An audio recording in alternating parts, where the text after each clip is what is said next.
Welcome to my channel Advocate Club. So we are starting today the Limitation Act 1963.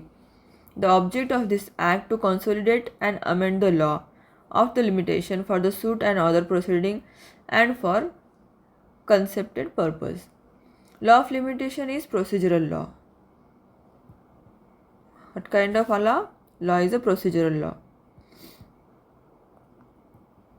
And also it is lex fori. Friends, it is important for examination point of view. It is lex fori law. The law of limitation is founded on public policy. The prescribed certain period after the expiry of which the suit and other proceeding cannot be maintained. Law of limitation ensure that the parties do not restore to dilatory tactics, delayed tactics, and avail to remedy promptly, fast remedy. And supportive for the object of limitation, the evidence of the dispute might be lost due to old claim. Long and dormant claim entail more harassment to the parties. Therefore, this act is useful for the people who are not prolong the matter. Particular limitation given for the using this power or any suit.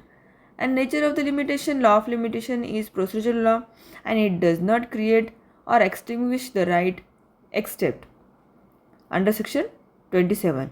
It only bars the remedy, not right. Okay.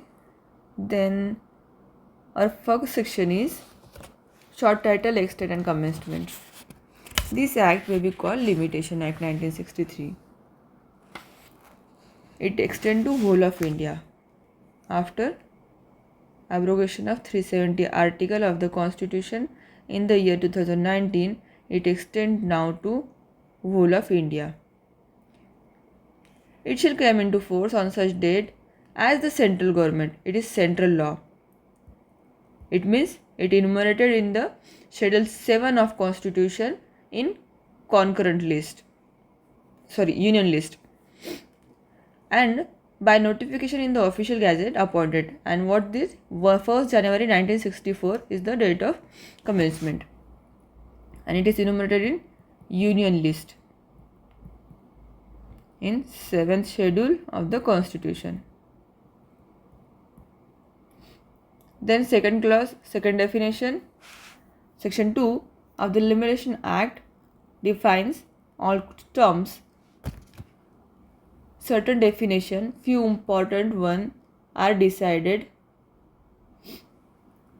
in this act unless the contest otherwise required. Applicant means who is the applicant includes first one is a petitioner, any person from or through whom an application derive, जिसके through application derive होके आया है.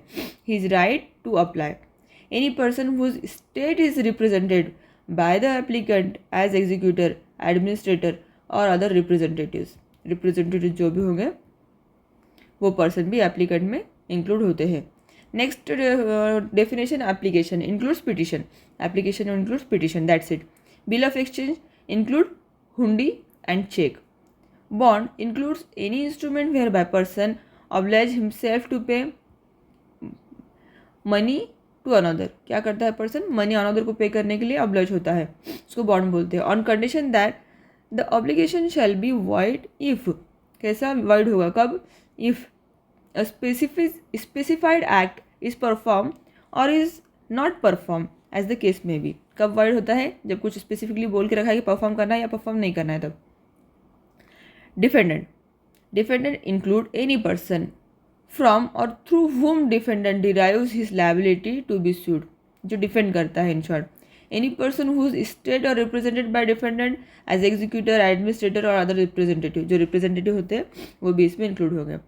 Next one, F, easement including a right not arising from contract. Contract से right arise नहीं होता. By which one person is entitled to remove and appropriate for his own profit any part of the soil belonging to another. किसी और का part होता है वो use करता है own profit के लिए. Or anything growing in or attached to or subsisting upon the land of another. किसी और के लैंड पे होती है जो जगह। ईजमेंट्री राइट क्या होता है, इन शॉर्ट कि किसी और का लैंड है, वहाँ से जाने के लिए कोई रास्ता वे छोड़ा हुआ है या कोई भी पैसेज वगैरह जिसको आप काफ़ी 20 सालों तक कंटिन्यूसली यूज़ कर रहे हो, देन वो वे जो होता है वो ईजमेंट्री राइट हो जाता है। उसको कॉन्ट्रैक्ट में लिख के देने की नीड नहीं है कि ये ईजमेंट्री राइट अगर आपको है तो वो मस्ट है कि वो रहेगा, आपको वो आपके साथ ही रहेगा। आप जो प्रॉपर्टी परचेस कर रहे हो उसके साथ ही आपको ईजमेंट्री राइट आता है। नेक्स्ट है foreign country, means an country other than India, India के अलावा जो भी हो foreign country. Good faith, nothing shall be deemed to be done in good faith which is not done with due care and attention. जो due care and attention से नहीं किया जाता उसको गुड से किया ऐसा नहीं माना जाता।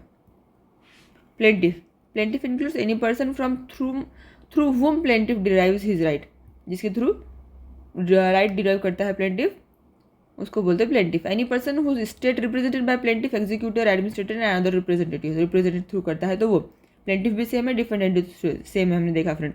खाली थ्रू और whom किसके होता है उतना ही चेंजेस आएगा। Period of limitation means the period of limitation prescribe for any suit, जो प्रिस्क्राइब कर रखा है एनी सूट के लिए वो होगा या अपील के लिए या एप्लीकेशन के लिए। बाय द शेड्यूल, जो शेड्यूल है इसके पीछे दे रखा, लिमिटेशन एक्ट में हमारे पीछे एक शेड्यूल दे रखा है फ्रेंड, टोटल 32 सेक्शंस है इसके, एंड लास्ट में इसके शेड्यूल भी दे रखा है। वो शेड्यूल में बता रखा है कि इसके लिए कितना लिमिटेशन है, तो वो पीरियड ऑफ लिमिटेशन मतलब जो शेड्यूल में दिया है वो पीरियड होगा सूट, अपील और एप्लीकेशन के लिए।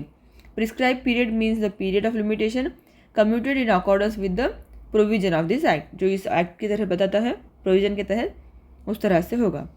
Promissory note means any instrument whereby the maker engage absolutely to pay specified sum of money to another at a time therein limited or on demand or at sight। कोई किसी time पे particular या demand करते हैं उस time पे क्या करेगा वो उसको स्पेसिफाइड अमाउंट पे करेगा एज कुछ सम ऑफ मनी, या अगर कोई किसी को अश्योरेंस देता है तो प्रॉमिसरी नोट कहलाएंगे।